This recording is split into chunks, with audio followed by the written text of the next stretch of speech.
everybody, and welcome back to Writing the Rapids, the show where I, Joe Bielecki, talk to writers about writing. Very often those writers have been recommended to me by people who have previously been on the show, unless it's a Rejoinder episode, which this is. We are once again talking to Grant Maierhofer. Grant Maierhofer is the author of Works from 1111 Press, Peripatet from Inside the Castle, Drain Songs from FC2, and others. His next book, Shame, is forthcoming from FC2 in 2022, alongside an experiment whose title is far too long to print here on Inside the Castle. His shorter works are available via New Sinews, Terraform, and elsewhere. He teaches at Washington State University and lives in Moscow, Idaho with his family, and the book we are talking about is out from Apocalypse Party Press, and it's called The Compleat Lungfish. Before we get into my conversation with Grant, let's remind you that you can become a patron at patreon.com/noisemakerjoe. You're not just supporting the podcast, you're supporting everything I do, which is why it's called that. I got 3 tiers. They're all laid out pretty clearly on patreon.com/noisemakerjoe. You can also give me a one-time donation via paypal.me/noisemakerjoe, or you can buy my book. It's called Tired, and it's available on amazon.com. Now, without further ado, let's get into my conversation with Grant. Normally, I start these episodes by sort of giving my approximation of the book that we're talking about. But there's something about your work in particular that leaves me apprehensive to do that. So instead, I want you to sort of introduce The Compleat Lungfish. Okay. Well, so I guess it kind of started with COVID, where I've got a couple of books coming out this year just because I got into these rhythms of it's not like I don't know really how to conceive of it, but I would get an idea for a project and then realize that it could be something shorter, and then I would just kind of get obsessed with it for a stretch of time, and like the next couple of things that I'm publishing have kind of been the result of that these past couple of years. And so this book in particular, I wrote, I think it was like a 3,000 word piece that was submitted to Sleeping Fish, because they had I forget what they had a call for submissions related to something. And I wanted to write something about the band Lungfish, and I wanted to write something about kind of not like fish or nature oriented literature necessarily, but in particular Itzhak Walton's book, The Compleat Angler, which is more, I mean, it has plenty of stuff in it about fishing and kind of the, I don't know, like technical matters related to that, but it's also one of those kind of sort of like the Anatomy of Melancholy, where it starts from that kind of premise, but it expands out a lot and talks about kind of life and patience and I don't know, kind of following and engaging with the like rhythms of nature. And so that was the idea, was I'm going to do something called The Compleat Lungfish that's inspired by that sort of writing, that more kind of naturalistic stuff, and the band Lungfish.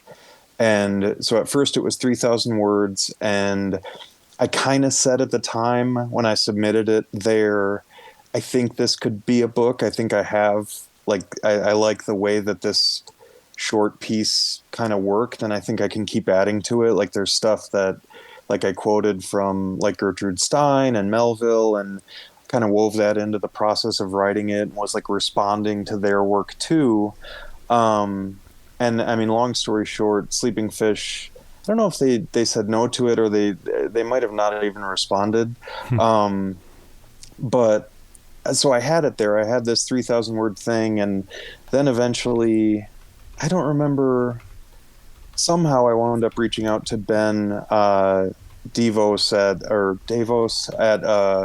Apocalypse Party, just because I've liked everything from there that I've read. And I sent this as sort of I think that this could be a longer project. I feel like I'm starting to work on it a little bit, and it's kind of expanding outward, and I wanted to see if he would be into it. And then it became, I don't know, it sometimes, like, I've pitched projects before they were written completely, and it really ruined the whole thing. Like, that happened with a nonfiction book I tried to write about professional wrestling at one point. Um, but somehow with this one and with a couple of more recent ones, I had either a little snippet of it written or closer to like half, and I would reach out to somebody, and I got really into the process of like sending him more excerpts and telling him like word counts that I had reached and stuff that I had been adding to it. And so, I mean, it was collaborative in that sense of here's where I am at this process. I'm excited. I think this is going to work. And then him getting excited about it too. And so over the course of, I don't know, a couple of weeks or a month or so, it was expanding from that initial conception of writing something that's a little, I don't know, like for a contemporary book I thought a lot about when I was writing it too was Letters to Wendy's, where it's nonfiction, but a little bit abstract and not entirely, like there are some fictional elements too. But it's, I don't know, it's like an open book, or like the process was open where if I was reading something, whether it's from Melville or Stein or Walton, I felt okay, or I felt comfortable putting that in right alongside the stuff that I was writing in the process, just because I liked the idea. I was reading to the Hanif Abdurraqib book that he wrote on Tribe Called Quest, Go Ahead in the Rain. And his, I mean, he does more with kind of interviews with them and other approaches to kind of a nonfiction book that's more of, it's referred to as like notes toward this. And I think there's a number of mostly non-fictional books that are kind of like that's the genesis of like notes toward, I don't know, a life in the Andes, or that's not an actual book, but there are things like that where it starts with kind of this, like for me it was that naturalistic, and then as well the band Lungfish and kind of what they meant to me, because their music, I mean, it's very kind of repetitive, and I was going on a lot of long walks when I first started listening to them, and I always like to listen to them when I'm walking because I kind of repeat. There's a track around some fields that's near our house, and I'll walk around that, and their music is very repetitive, and so the walks, I don't know, they get like a nice rhythm to them, and so I knew that I wanted to write something in the way he had done about A Tribe Called Quest, but trying my own kind of attempt at it, and so merging that fascination I've had with Walton's work and with kind of those, I mean, 18th century, 19th century books that they might start on, you know, whether it's Melville with The Whale or A Trip to, you know, the Polynesian Islands or something, or it's like Burton and The Anatomy of Melancholy, where he is writing. Some of it can be considered science writing. He's writing about, he talks about like the humors and the depressive kind of tendency in people from that kind of approach. But there's a whole lot in the book that, I mean, it would never go into like a contemporary study of depression or something, but it's still useful. And he uses like poetry, and he uses all kinds of different stuff to get at the subject of kind of the human condition. And Walton kind of does the same thing, but starting with fishing. And there's also, my wife and I, we moved out to Idaho 6 or 7 years ago, and so fishing is a part of our lives too, and we've started to kind of share it with our kids, and it's very, I mean, we live in a beautiful part of the country, and so I wanted to do something in that vein. So that's, I mean, probably the longest description I could have done, but that's kind of the process, the conception, and where it kind of came out of, I guess. Yeah, I think it was maybe after the first third, I really started to notice these sections that had lots of repetition. sort of akin to like the beginning of Train Spotting, the movie at least, where it's,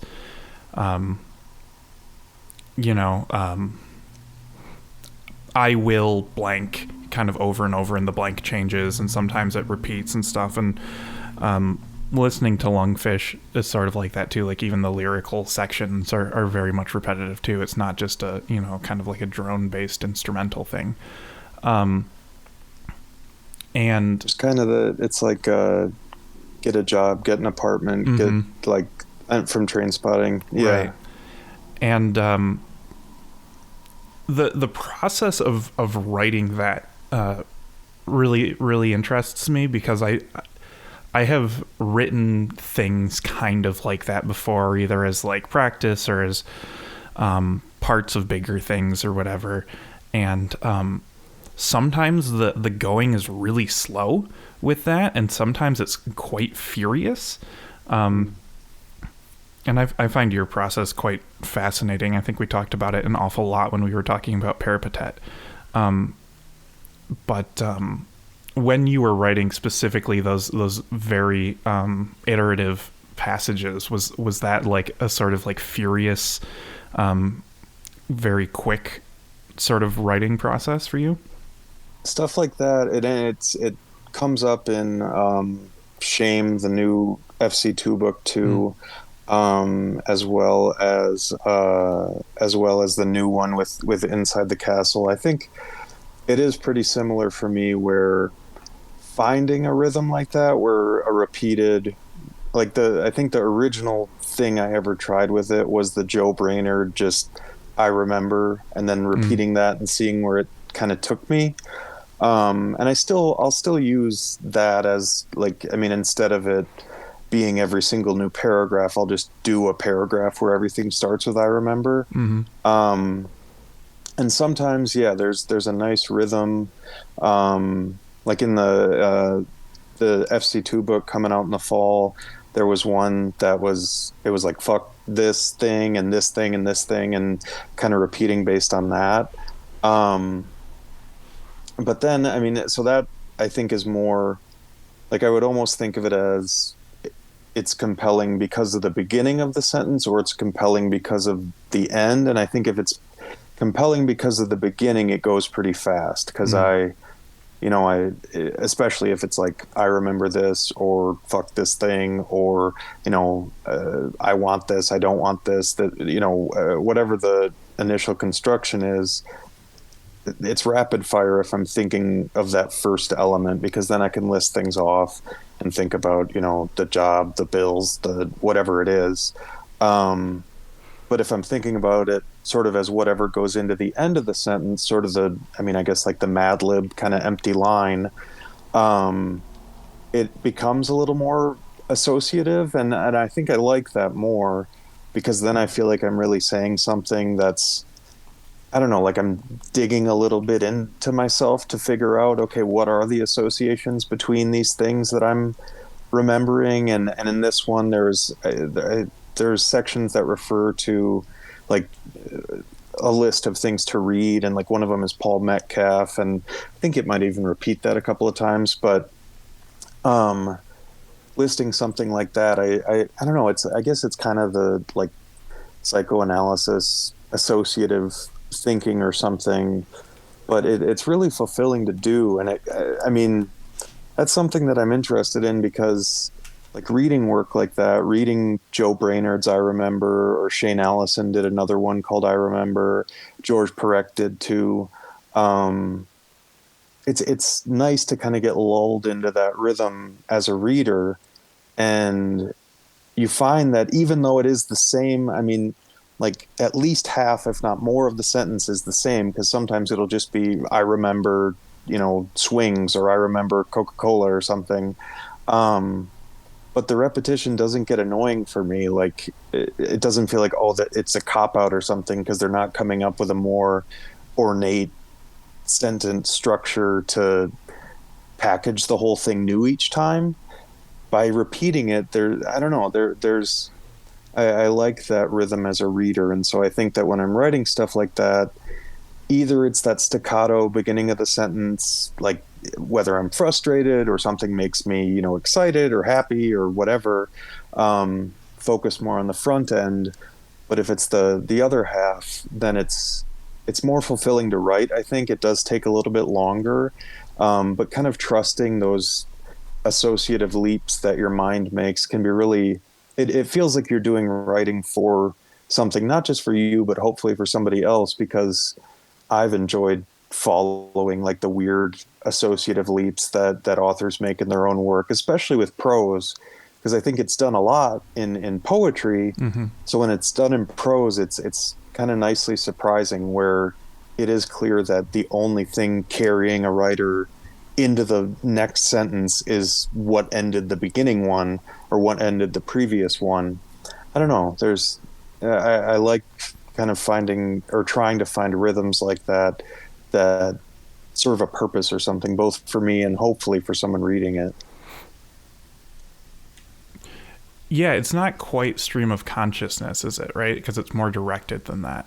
And so I think that for me, I really enjoyed it. I really enjoyed sort of falling into the rhythm of the sentences, especially when it like changes up.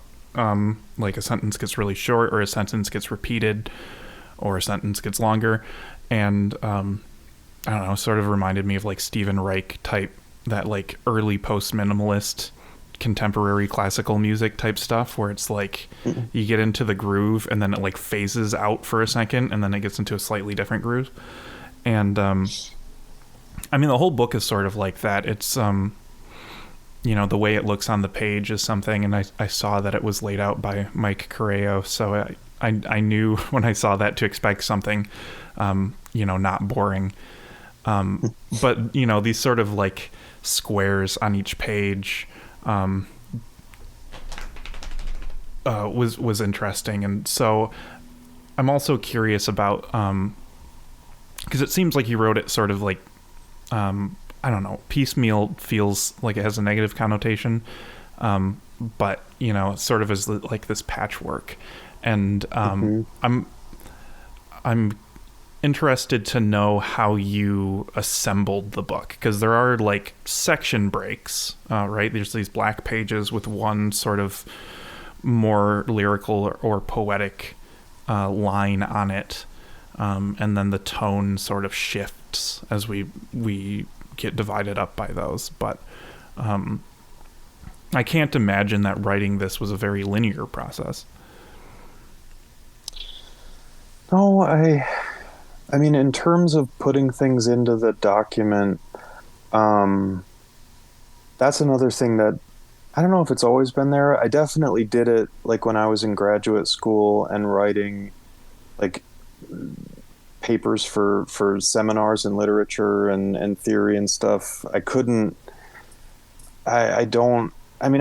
I've done it at various times, like where you sit down, you open the book, and you kind of bang your head against the desk until something starts to take shape. But I can remember my first semester, and I was in a class on kind of 19th century American literature and sexuality, and we read Melville, and we read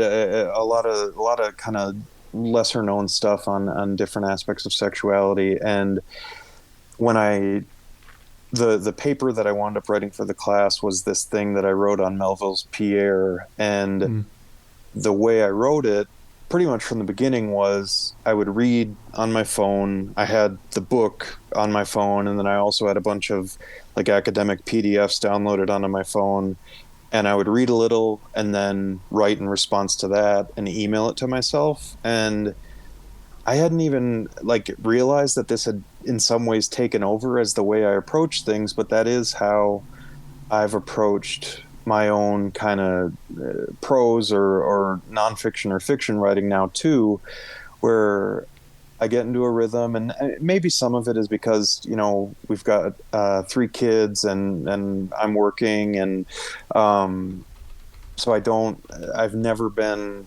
the person who like says, okay, 7 a.m. to 9 o'clock, that's when I need to sit down and work. I do most of the writing in these little moments if I'm waiting in the parking lot at Target or, in between classes or something, just sitting there on my phone, I'll be writing stuff. And so that's definitely how this one took shape. And it's kind of, I think Kathy Acker said that all my acts of writing are very much acts of reading. And that's where the kind of quoted sections come in for this one, because similar to how I would write academic papers, I would read something. Usually I like to download a bunch of the Project Gutenberg, the free books on there, and that's where all the quotes from this one came from.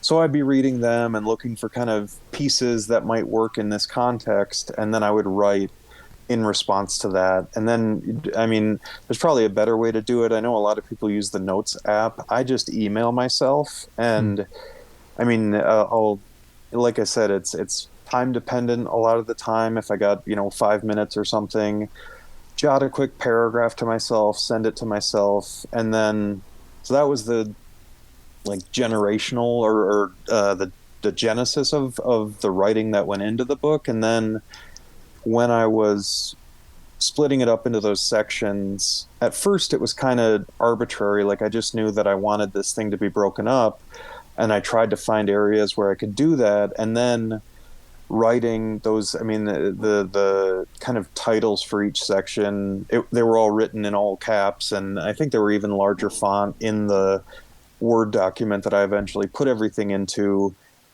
And then it was, I guess, it is sort of this patchwork or this kind of mosaic thing, it made sense in the end, but it starts with writing all these little kind of fragmented pieces and then trying to find a logic to it once they're written.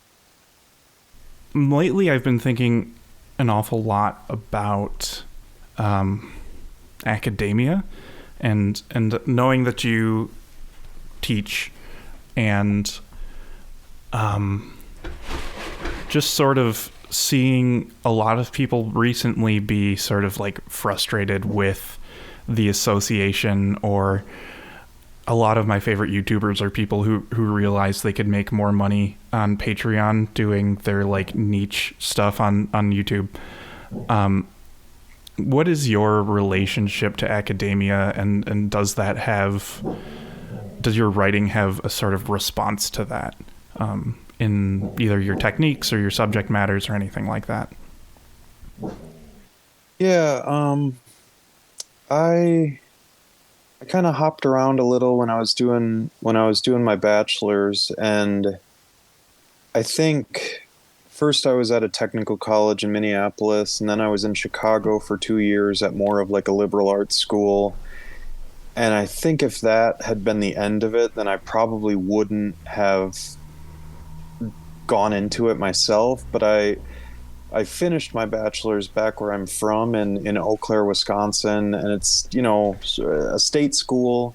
Not a lot of the bells and whistles of the Chicago school, and not sort of the fast-paced environment of the technical college. But I had a couple of classes there where I was working with someone who, the professor, he was very kind of upfront about I remember the syllabi for his courses were 40 or so pages, but it wasn't, it was because he had actually written out his relationship to teaching and to the class and to the subject matter and his beliefs about students. And he would sit there and kind of go over all of that in classes that I took with him. I took a class on Scottish cinema, I think, first, and then one on theory and criticism, which was required for the bachelor's. And then I worked as, they called it, an academic apprentice with him in that same class after I had taken it.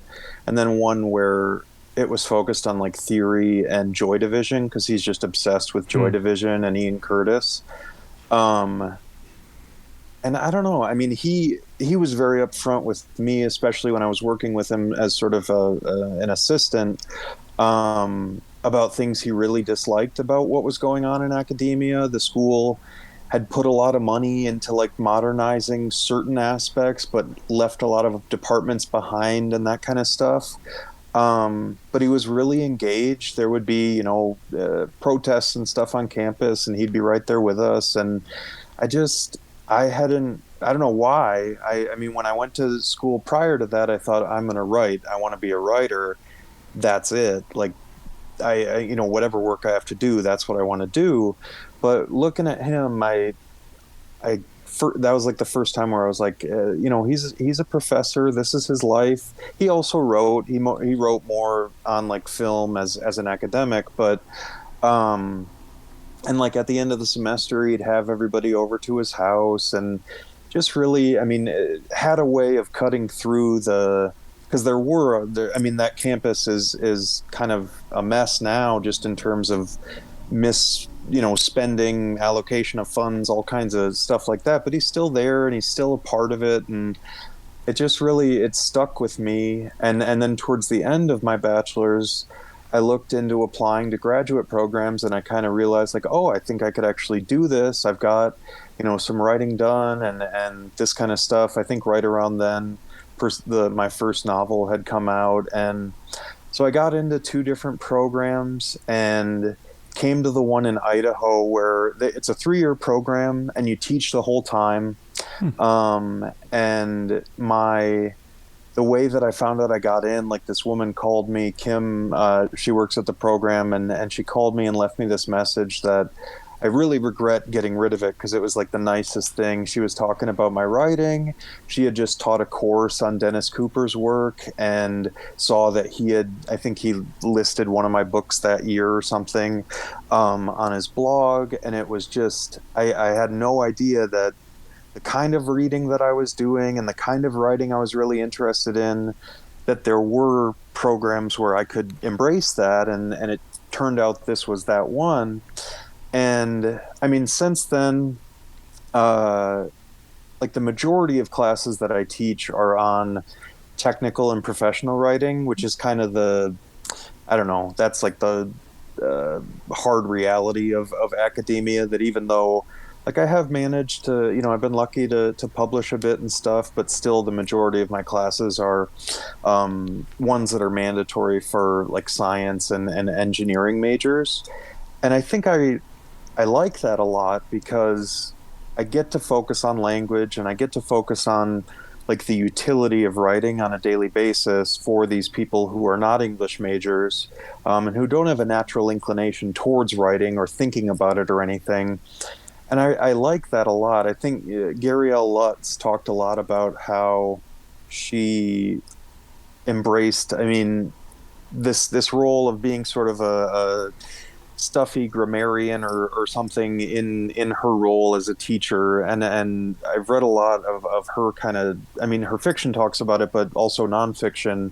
And she taught a lot of classes that were very technical, and I think talked a little bit about teaching creative writing, but not a whole lot. I am teaching creative writing right now, and it's great. I mean, I love it, and I try to, come up with weird lists and show people stuff about like the online literary scene and whatnot. But I do a lot of teaching that's pretty cut and dry, and I think that's helped me a lot. I think if I was striving really hard to make my teaching similar to my writing life, then I would be pretty frustrated. And I mean, there's no shortage of things to, get mad at with academia. And there are so many problems, but I think that seeing that professor and working with a couple of professors who they didn't really like button their lips or anything when it came time to talk about, department politics or university spending and stuff. And most, I mean, writers in academia, as I've seen, they talk about it a lot. And they don't, I mean, I'm sure some people have lost their jobs for that kind of thing. But I mean, the ones that I've really been inspired by have remained critical of negative aspects of it. And have really, been there for their students and tried to make that a prerogative. And I think that has carried me through it enough. So I love the campus, and I love taking writing seriously and talking about this stuff and making it as, alive as I can. So I guess that's kind of where I fall in it, with, the caveat that, I mean, there is no shortage of stuff to be super critical of, and that deserves it. But I guess it's a hope of trying to do some good from within, rather than looking for something else, at least right now. Mm-hmm. I like that. That makes me feel good. It's good to know that, there are people within it who are, the change from the inside is something that I like to. I remember watching I had a media history class, and we were talking a lot about like the protests and riots and stuff in the 60s and all that social change stuff, and how there was a congressman who's like, hey guys, there's people who agree with you in Congress, and you shouldn't disregard us completely. Like, if we push on the walls from both sides, there can be a greater chance of change. And I don't necessarily know how much I agree with that within politics, but at least within academia, I think I can see that being a thing a little bit more realistically. And lastly, before we get out of here, I find that maybe you more than anybody else, with, I think the exception of some of the trans writers I've talked to, every time I talk to you, so many of the writers you mention who aren't, I don't know, big names like Melville are people I've never heard of, and who are working in ways I've never, or barely come across. And I'm curious where you have gotten and where you currently get, introduced to these writers and this style of writing that I think is fairly unique in the online writing scene. Yeah, I'm kind of always like at least a tab or two open on my computer or my phone, usually devoted to,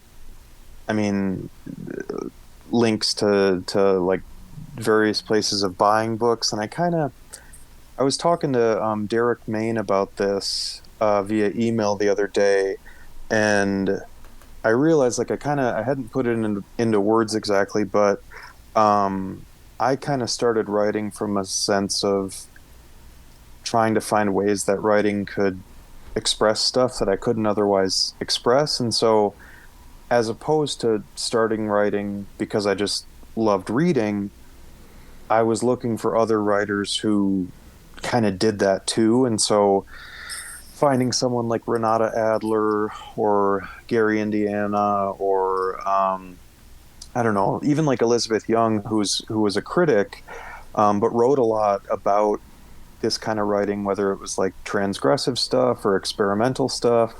So I've kind of just followed those. I really enjoy the process of following leads and kind of rabbit holes on the internet related to writing, because I'm so satisfied when I can find a book, like Wittgenstein's Mistress or something like that, where it's weird. And I wouldn't necessarily say that anybody who just loves books would really love it, but somebody who is trying to figure out their own writing and trying to figure out like a genuine and earnest way of using writing for some kind of purpose, finding work like that just matters so much more to me than, like anytime I try to kind of wade into like even like Nausgaard or something, I can appreciate what he did with the My Struggle books and everything, but anytime I try to read them, it doesn't click as much for me as it does if I read like